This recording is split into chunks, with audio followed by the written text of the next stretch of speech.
So if you haven't heard for the 1000th time, Forza Horizon 5 is heading to Mexico and I for one cannot wait. Yes, Japan would have been a great destination, but honestly, I got a bit tired of pretty much everyone asking for it over the past 4 years that it kind of lost all appeal.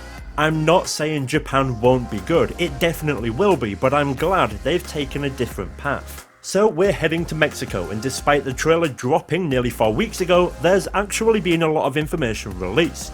But before we begin, and because we live in a world where false information can be found absolutely everywhere, I want you, the viewer, regardless if you're a long-time follower or it's your first time here, I want you to be safe in the knowledge that all the information I provide will always be 100% true. That means no attention-grabbing clickbait rubbish or deceiving video titles, just honest truth. Something which, let's be honest, is pretty hard to come by here on YouTube. So let's begin. We're gonna start with the map size and the many different biomes within the game. Now for me personally, Forza Horizon 2 is my favourite game in the series for many different reasons. The main reason being the map. Divided into 6 different parts, it just felt perfect and it's a fan favourite among the older Horizon players. In Australia, the map size was very similar to Horizon 2 but this time with less barriers, making it feel bigger.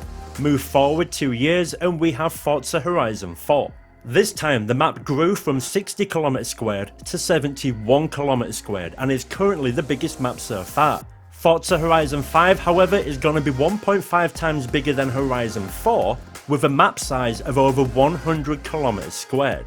The map itself is divided into 11 different biomes. A living desert, a sand desert, a volcano, jungle, swamp, the city Guanajuato, which is basically 2 cities in one thanks to an underground viaduct under the city itself. We also have a tropical coast, a rocky mountain coast, farmlands, arid hills and a massive canyon.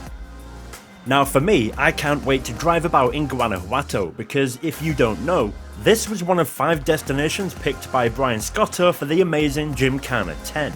During the Mexico segment, Ken Block was driving the Gymkhana 10 Ford Focus, and I'm hoping that car is featured in Horizon 5 as I really want to replicate that scene.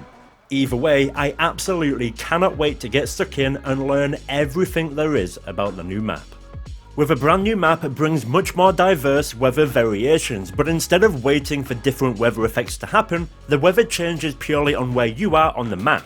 For example, the volcano biome is the highest point to be featured in a Forza game. Now when you're near the volcano it's covered in snow with the occasional blizzard, but if you drive all the way down to the coast you'll end up in a summer holiday. With tropical storms and sandstorms happening across the map at random times as well, you never know what's going to happen.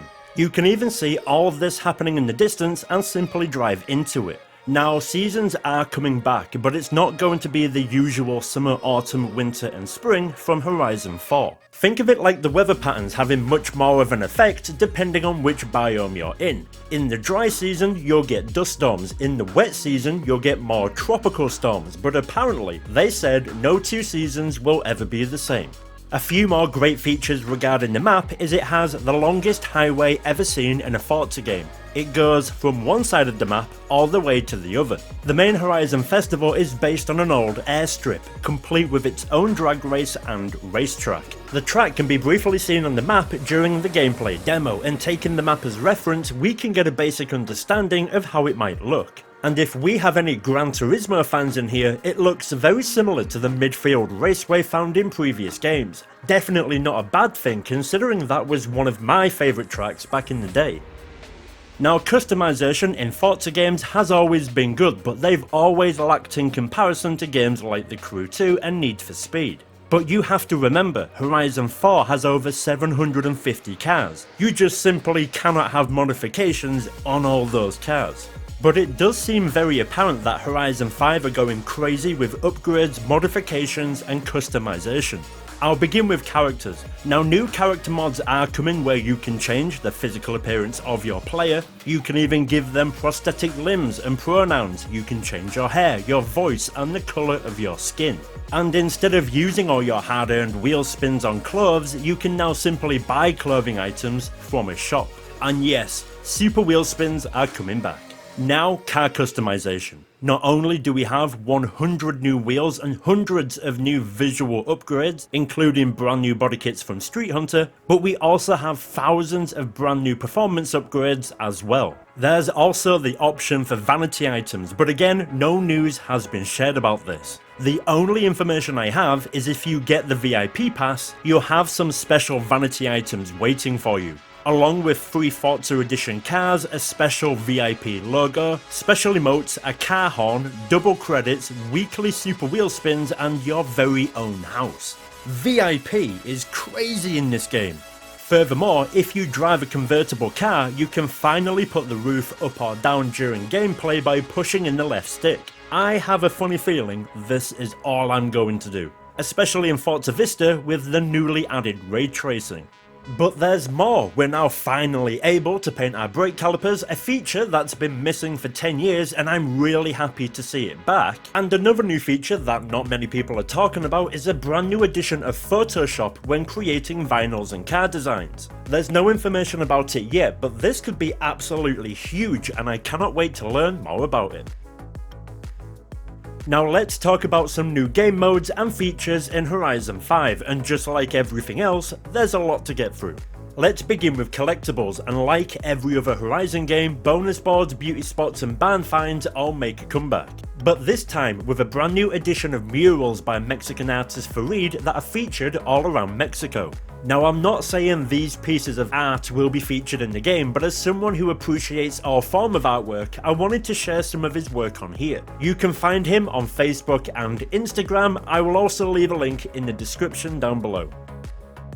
Now, Forza Link. Basically, it's an AI helper that tracks the current status of you and other people in the world you're playing with, be it friends in a convoy or random people you encounter, and it basically helps you all to progress through the game together, removing all the problems you might face when trying to meet new people. So, for example, if the game knows you haven't completed the challenge nearby and someone else you're with hasn't done it either, it will prompt you both to join up and complete it together. Think of it like Anna, but much more social. Now Horizon Arcade. This new feature replaces Forza Fun Live. Instead of completing different PR stunts that happen every hour, Horizon Arcade is a new way to play the game with new people in quick events that happen all the time. There's 12 different types of game modes such as Simon Says and Pinata Pop, and there's over 130 different events to complete. This isn't competition based, but more something fun to do when you're not racing and exploring the map. Once a challenge is complete, a new one will begin straight away, and if you don't want to carry on, simply drive away.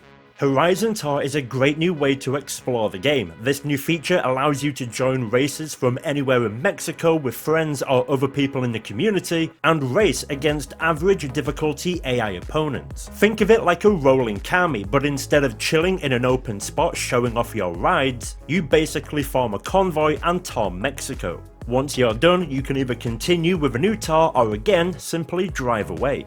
Now for those who enjoy the multiplayer aspect of Horizon, you're going to want to know about Horizon Open. This new feature takes everything we have loved about online multiplayer and thrown it all together in one package. Everything from online adventure, drifting, playground games and Eliminator can be found here. Now for those who played ranked adventure, I'm sorry to inform you, it's not here anymore. Horizon Open is designed to be a more welcoming and fun experience. Winning is still the main objective of course, but it's not intended to be the main be-all end-all.